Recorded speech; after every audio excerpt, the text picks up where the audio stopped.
Halo, selamat malam. Ketemu lagi di channel Gado-Gado Novela. Gimana keadaan kalian hari ini?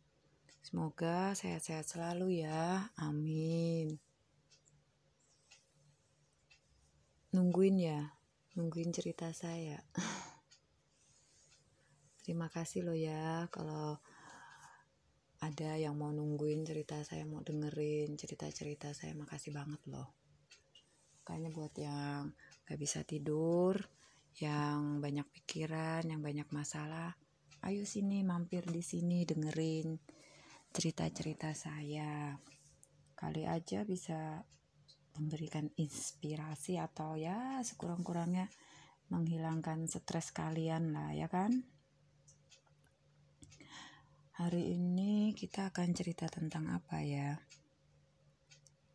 Kayaknya mungkin tentang para pelakor lagi ya. Wah, tuh kayaknya tuh ada yang mau protes tuh kok pelakor terus. Gimana ya, kata teman saya itu kayaknya cerita yang lagi gimana ya, yang lagi viral atau yang lagi banyak deh terjadi zaman ini ya kan. Sekarang kan tahu sendiri pelakor-pelakor sekarang, aduh gila, betul-betul luar biasa, nekat banget, amit-amit deh pokoknya ya kan. Heran betul saya, aduh. Dan ini ceritanya tentang ya salah satu kenalan saya lagi ya kan. Kita bilang ini tante lagi, kita sebut dia tante ya kan. Jadi ini ya buat ini buat apa, pengetahuan aja, buat maksudnya buat teman-teman tahu aja kalau kita tuh harus selalu memperhatikan gerak-gerik suami kita. Kan ada kadang orang bilang kalau kita mesti curiga atau kita mesti apa itu namanya, menyelidikin kalau tiba-tiba suami kita berubah menjadi lebih ganteng, lebih keren, lebih wangi, atau lebih sering keluar atau apa. Nah itu harus diperhatikan. Tapi belum tentu. Kadang ada suami yang pinter bin licik ini sebenarnya yang tidak akan melakukan semua itu, karena itu akan mencurigakan istrinya, jadi dia akan bertindak sebaliknya. Contohnya suaminya si tante ini, dia tidak berpenampilan yang maksudnya tidak tambah keren apa enggak, dia biasa-biasa aja. Dia kalau mau ketemu sama selingkuhannya itu dia malah cuma pakai celana pendek, kaos biasa, udah gitu aja. Pokoknya penampilan lusuh deh, lecek deh. Ya bukan lecek sih, maksudnya dia tuh kan gini loh, dia tuh selalu alasan sama istrinya setiap sore dia olahraga, sibuk olahraga nih, olahraga bulu tangkis kan kesukaannya dia nih. Jadi kalau namanya orang olahraga kan pasti otomatis pakainya cuma celana pendek putih, baju kaos putih, udah dia bawa tas kecil isinya handuk dan minum, udah gitu aja tuh. Tiap hari tuh gitu tuh. Si istri pertama sih percaya aja si tante nih. Suamiku rajin olahraga gini kan. Tapi sebulan, 2 bulan kayaknya mulai aneh nih. Rajin banget olahraga ya kan. Olahraga apaan gitu lah dipikir si istri ya kan. Kegiatannya rajin gitu, saking rajinnya juga kegiatan sama keluarga malah berkurang ya kan. Olahraga nggak pernah ditinggalin ya kan, sama anak istri marah banyak alasan gitu ya kan. Nah, si istri mulai nih nyelidikin, si tante nih maksudnya mulai nyelidikin nih. Akhirnya dia dapat informasi nih bahwa suaminya setiap sore itu ke rumah cewek ini, alamatnya di sini, rumahnya di sini, wes.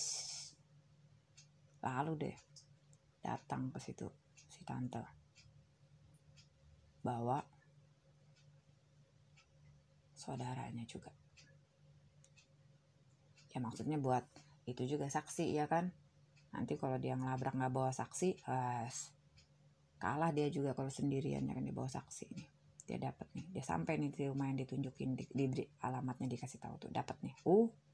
Dia lihat tuh ada sepatu suaminya.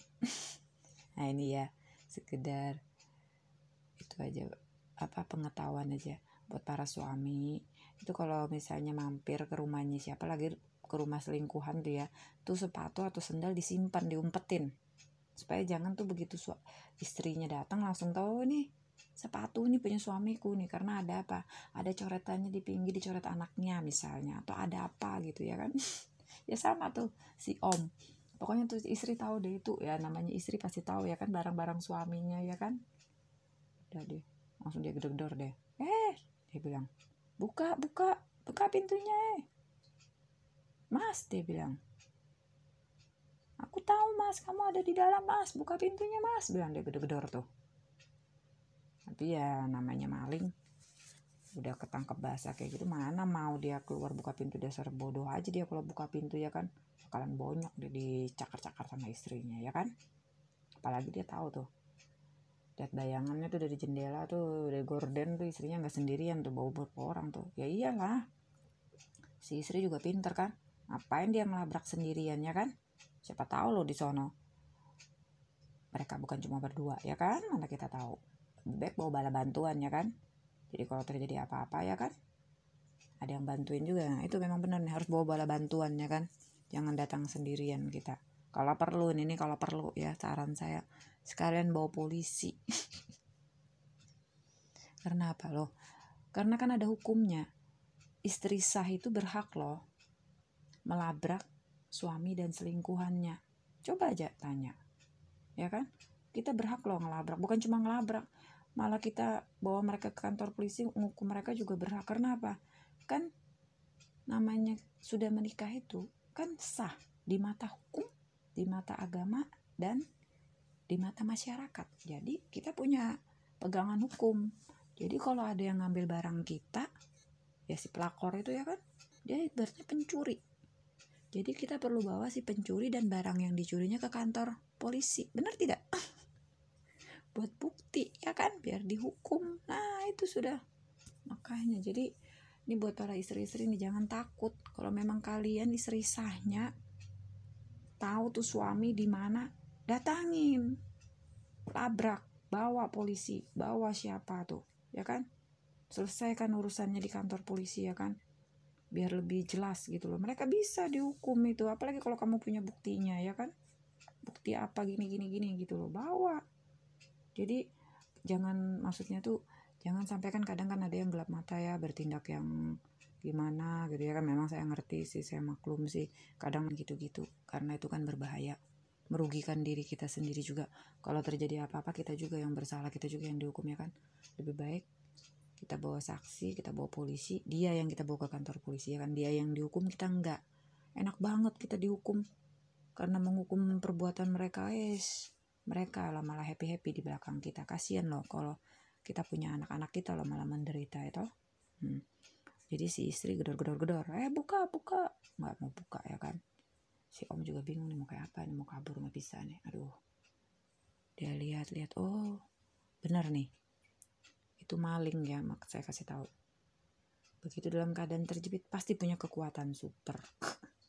Contohnya si om punya kekuatan super, dia itu tembok di belakang rumah dia lompatin, astaga, untung aja om nggak patah itu tulang, kalau nggak jadi kerjaan ya kan. Terus si tante berhasil tuh gedor, akhirnya dibuka tuh pintu rumahnya, maksudnya dibuka pintunya tuh sama si pelakor. Daripada dia gedor terus dibol kan, repot juga. Apa dia bilang ke sini, mana suamiku, katanya si tante. Nggak tahu, bilangnya si cewek. Nggak tahu, udah tuh. Terus tuh diperiksa tuh sudah rumahnya tuh sama si tante, kamar-kamar, kolong ranjang, dapur, WC, mana-mana dia diperiksain semua tuh, nggak ada ya kan. Ngajar, bilangnya si tante, kemana ini si om genet ini, cari-cari. Terus dia lihat tuh kayaknya ada satu pintu, dia belum satu pintu belakang tuh kayaknya. Tapi dia pikir, masa dia ngumpet di sana sih, ya udah deh coba deh dicari. Pas dia mau ke situ si cewek ngelarang. Mungkin si cewek pikir siapa tahu si om masih ngumpet ya kan, ketahuan dong dia kan, malu dia ini ya kan. Ngapain ke situ, nggak ada apa-apa di situ tuh, cuma pintu belakang, dia bilang. Ya kenapa, bilangnya si tante, kalau pintu belakang aku mau cek tuh si om pasti ngumpet itu. Nggak ada, dia bilang, pasti sudah di situ. Dihalang-halangin nih kan sama si pelakor. Ya si tante ya lebih emosional ya, lebih kuat dong tenaganya kan, disuruh minggir tuh si pelakor, minggir. Dia buka tuh pintu, nggak ada, itu belakang nggak ada apa-apa, bersih. Maksudnya cuma ada tembok doang gitu ya kan. Kemana nih si om kan. Tapi si tante lihat, loh kok ada kursi ya di bawah tembok gitu ya. Kayaknya nih si om kabur nih, melompat tembok. Hebat juga nih om ya, semangat 45 dia melarikan diri. Mungkin daripada digebukin ya kan. Nah, ya udahlah bilangnya si tante. Si cewek begitu lihat, oh nggak ada si om, ini sudah kabur. Langsung si cewek, si ini siapa nih, si omnya, si ceweknya ngomong gini, tuh kan nggak ada siapa-siapa di sini kan, asal-asal tuduh aja lu, dia bilang. Oh, bilangnya si tante, asal tuduh. Kamu kira saya baru tahu hubungan kalian, bilangnya si tante. Saya itu udah tahu dari berapa lama, cuma saya tuh diem aja, nggak mau cari ribut, dia bilang ya. Saya tuh males, dia bilang, ngeladenin orang-orang model kamu. Dia bilang, bener juga sih, ngapain kita ladenin cewek-cewek begituan ya kan. Cuma dia bilang, dilihat-lihat lu semakin melunjak aja nih kayaknya ya kan. Nggak cukup lu dibeliin ini itu, sekarang minta dibeliin rumah. Wis, kaget nih mukanya si pelakor nih. Wis, kok tahu nih ya si tante nih ya. Ya tahu dong ya kan, rumah lo harganya berapa. Kalau rumah lo harganya cuma 1.000-2.000 nggak akan ketahuan ya kan, uang receh. Tapi rumah lo nggak mungkin kan harganya 1 juta 2 juta, pasti harganya ratusan juta ya kan. Masa sih om mau narik uang sekian ratus juta nggak ketahuan sama istrinya, apalagi kalau punya rekening bersama ya kan.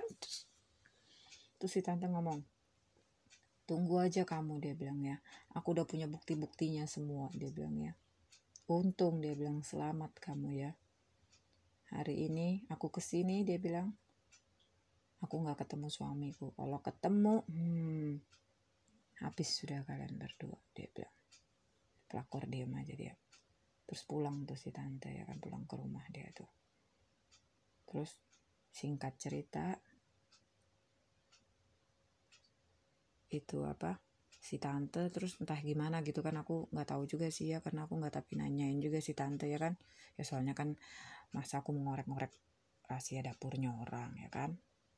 Jadi pokoknya singkat ceritanya itu si om itu nggak berhubungan lagi sudah sama selingkuhannya ya kan. Terus itu apa, nah ini kalau triknya si tante tuh gini nih kan, selama ini kan yang pegang usaha mereka itu kan si om, si tante itu cuma ngurusin anak-anaknya di rumah. Jadi pokoknya itu semua om aja yang pegang gitu loh, uang apa semua kan. Tapi karena kasusnya itu sudah terjadi seperti ini ya kan, si tante kan gak mau kecolongan lagi. Dia maafkan si om, tapi dengan syarat semua aset dia yang pegang, dan itu perusahaan itu yang dipegang tante. Jadi ibaratnya om itu gak bisa pegang apapun. Maksudnya om tuh gak punya uang sepeser pun. Oh, mampus ya tuh. Ibaratnya uang jajan, rokok aja dia mesti minta sama istrinya, biar cuma 1.000 rupiah. Tuh bagus tuh. Tuh bisa tuh bagus tuh, dijadikan pelajaran kayak gitu ya kan. Jadikan ibaratnya tuh bisa tuh. Jadikan pegangan buat kita tuh nanti lain kali kalau suami-suami ada yang begitu tuh, digituin aja tuh. Diambil semua asetnya atau apapun, kapok ya kan. Terus itu apa, jadi tuh om cuma duduk di belakang meja jadi bos, tapi cuma namanya doang bos. Tapi semua yang pegang kendali perusahaan, pegang keuangan dan keputusan apa tuh semua tuh mesti lewat tante. Jadi om tuh gak berkuasa lagi, namanya juga cuma bos tapi cuma namanya doang tuh, mati udah kayak gitu ya kan. Dan tapi untung loh ya, itu kan kejadiannya juga udah lama, udah puluhan tahun yang lalu gitu loh. Sekarang sih mereka hidupnya bahagia ya, syukur lah ya sekarang bahagia ya kan. Si om sudah menyesalin tuh, kayak ini om betul-betul bertobat loh ya. Saya loh ya belum pernah ngelihat suami itu seperti suaminya si tante, maksudnya yang dulu bekas selingkuh tuh sekarang bisa bertobat, bisa baik banget sama istrinya, hidupnya rukun banget. Kebanyakan kan kalau pernah kena kasus kayak gitu kan, pasti biarpun balik lagi sama pasangannya pasti akan ada tetap gimana ya, nggak mungkin bisa mesra dan gimana tuh kan jarang banget bisa terjadi. Ya contohnya seperti teman-teman yang lain gitu kan. Tapi kalau si Omni dan si Tante ini mereka kebetulan rukun ya. Mungkin si Tante juga tipe orang yang memaafkan suaminya, dan kebetulan suaminya betul-betul bertobat juga, membuktikan dengan segala tingkah laku dan perbuatannya gitu kan, kalau dia betul-betul menyesal, betul-betul mau bertobat ya kan. Jadi itu apa, mereka hidup bahagia sekarang, rukun gitu loh ya kan. Ya seneng lah dengarnya ya kan. Jadi itu juga ya buat itu apa, teman-teman di luar sana ya kan, kalau kebetulan ngalamin kasus yang sama gitu loh, kalau memang kita bisa maafin pasangan kita yang telah berbuat salah gitu kan ya, ya udah kita maafin ya kan. Ya maafin lah dengan gimana ya, dengan tulus, dengan ikhlas ya, betul-betul tahu sih, saya tahu sih ya kan, kadang susah buat maafin gimana ya, sesuatu yang aduh yang dilakukan oleh pasangan kita nih ya, orang yang kita percaya gitu loh, ibaratnya selingkuh ya kan dari kita, itu gimana gitu rasanya gitu ya. Kalau cuma selingkuh yang ibaratnya cuma lirik-lirik mata masih bisa dimaafin ya, tapi kalau sudah aduh ke urusan merembet ke urusan mana gitu, aduh rasanya sulit banget ya kan. Pacar aja loh kita nggak bisa maafin dia selingkuh, apalagi suami ya kan, aduh. Tapi biasanya kan kalau yang buat yang sudah punya anak gitu ya kan, ya buat pertimbangan ulang ya kan. Kadang ya sudahlah, siapa tahu namanya manusia hilaf ya, penting sekali hilaf loh ya. Tapi kalau berkali-kali, oh no, itu bukan hilaf namanya, itu sengaja, atau itu ibaratnya sudah penyakit, nggak bisa dimaafin gitu ya. Ya bisa juga sih, kalau memang gimana ya, namanya kita manusia, kita nggak tahu ya, siapa tahu pas sudah giliran 3 kali baru dia bertobat. Ya siapa tahu ya kan. Ya begitulah. Ya, terima kasih ya buat teman-teman yang sudah mendengarkan cerita saya. Semoga cerita saya ini bisa menghibur dan memberikan inspirasi untuk kalian. Kalau kalian suka dan kalian senang dengan cerita saya, jangan lupa di-subscribe, like, share, dan bunyikan lonceng notifikasinya ya. Semoga kalian semua sehat-sehat selalu, dan semoga kalian menerima video saya ini ya, walaupun masih banyak kekurangannya. Bye-bye.